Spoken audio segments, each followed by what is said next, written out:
Salutations, viewers. My name is GameDame, and welcome back to another GameDame Reacts, where we have an official game overview of the latest simulator coming to us, Starship Simulator. To my recollection, I don't know if I've ever reviewed this game, but I'm very excited because that is another simulator under our belts for us to play and have fun with.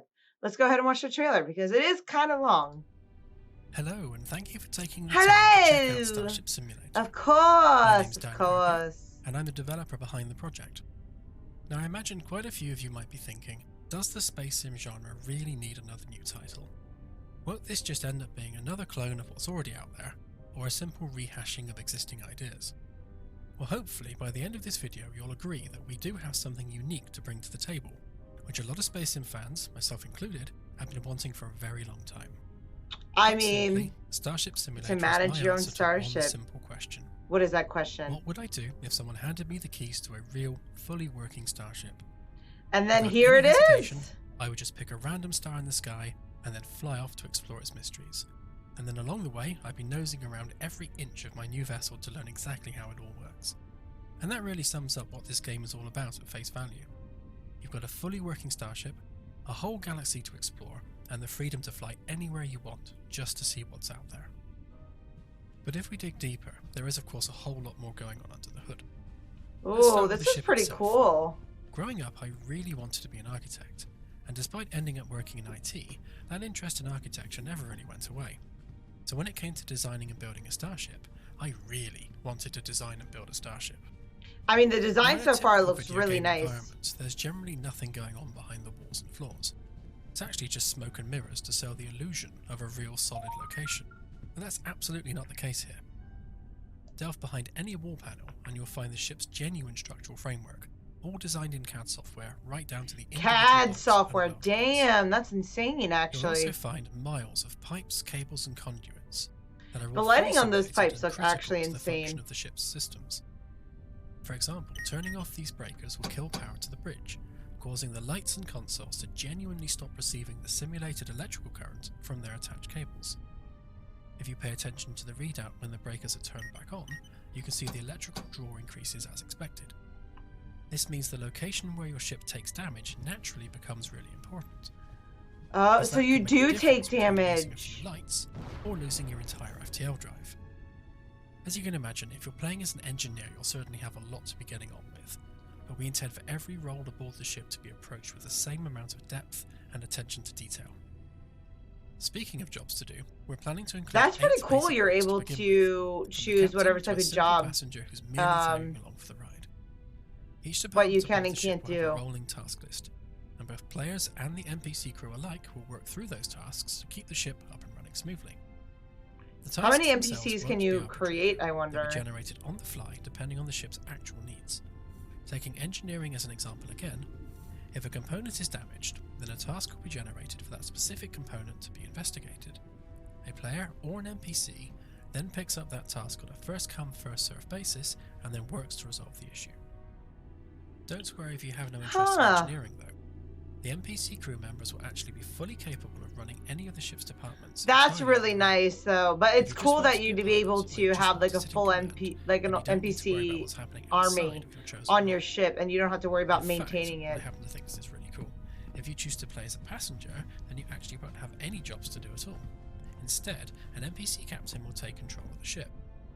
There could be a massive firefight happening right outside the window while you're just sat there in the bar sipping with a you can just be like, having a bottle of wine, watching everyone fight. Crew members also play That's wild. Part in making the ship feel more lived in, with each of them having their own lives aboard the ship. They'll have their own crew quarters, their own shift patterns, they'll eat, drink and even use the bathroom if they need to.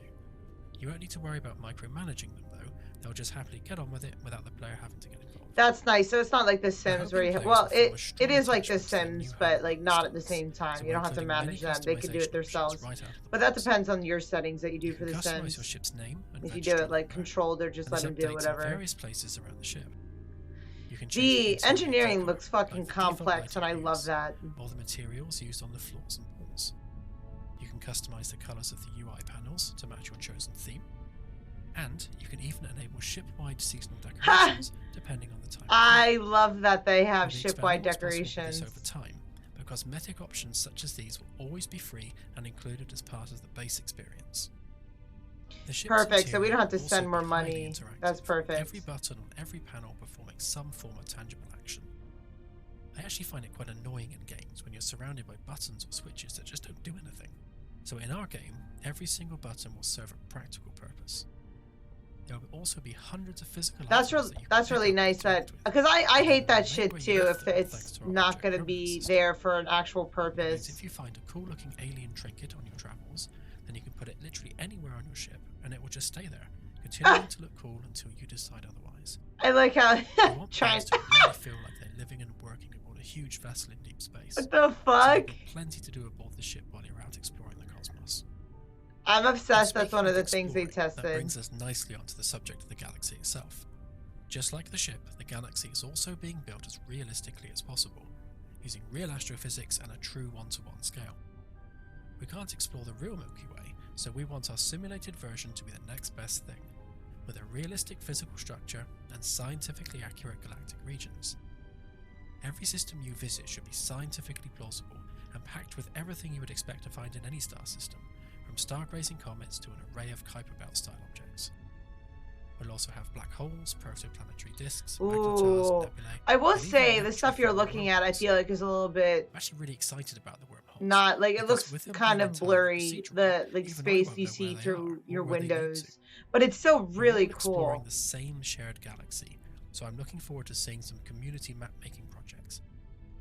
Our simulated Oh Milky Way yeah, is this is also going to be interactive heavily with life, community with based. procedurally generated alien cultures scattered throughout the entire galaxy. If a planet or moon is capable of supporting liquid water, then it will run further calculations to generate life on its surface, and also in space if the culture there is advanced enough. Depending on how old the planet is, its life could be anything from simple bacteria to a highly advanced spacefaring culture with motivations far beyond human understanding. Alien cultures will also have a wide array of procedural attributes that will shape their reaction to your presence. They could be pacifistic space hippies or bloodthirsty psychopaths that just want to watch the galaxy burn. Perfect. You know, we need variety. Generating their political structure, their history, and many other details to make each new culture you encounter different from the last. And that last point is actually very important.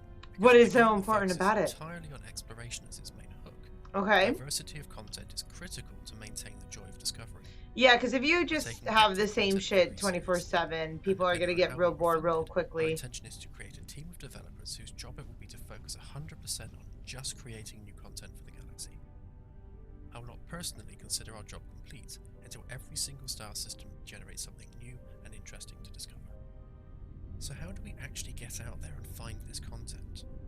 Well, most of the time you'll navigate the galaxy by first scanning the stars in their local vicinity, and then select a target of interest to send to the helm station.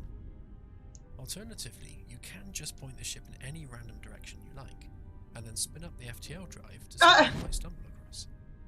Our galaxy is just point it anywhere, and you're like, let's go to Uranus. And that's another important point actually, because if you pay attention to the stars outside of the window, you'll see that they are actually all drifting past in real time. This means we are genuinely traversing galactic space. So that's really cool that it's not just gonna take you there instantly. It does take some time to actually get there, especially with light years. We could have a stranded alien vessel out here looking for assistance, or rogue planets lurking in. So it's not like Star Wars Jedi Survivor, FTL travel will be easy to implement in the future. a game like that where it just takes you there instantly. Hyperspace or jump gates. In fact, different alien races will get around using different techniques, and you'll eventually be able to retrofit your ship with their technology, so you can travel the galaxy in the same way that they do. So hopefully that gives you some idea of what it is we're building here. There is of course a lot more I could go into, like the multiplayer, VR, planetary landings, or even our planned D&D style Game Master mode for role players.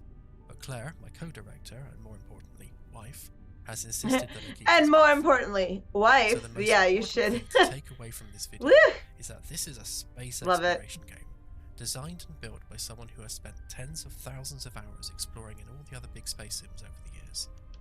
This is in every way our dream project, and we're definitely. I love it when people make their dream projects, like especially like bringing this shit to life and sharing it with other people. That's what gaming's all about. Out there exploring the stars. genres. Because you don't know exactly what you could be looking for until someone else makes it. And I think overall, Starship Simulator is going to be such a cool game for those who really just want to relax and explore the galaxy in, like, quote unquote real time. And it just looks so stunning, and I'm so happy with people again bringing their vision to life and sharing it with others, because again, sharing what you like with other gamers in the community is what gaming is all about. Let me know in the comments down below if you guys are gonna play Starship Simulator. But that is all the time I have for you guys today. Thank you guys so much for watching. I highly appreciate your time as always. But please do not forget to subscribe and follow not only to my YouTube but to my Twitch. You guys know where my YouTube is at. You can find my Twitch at twitch.tv/thegamedame. Thanks guys, and I'll see you in the next video. Bye bye.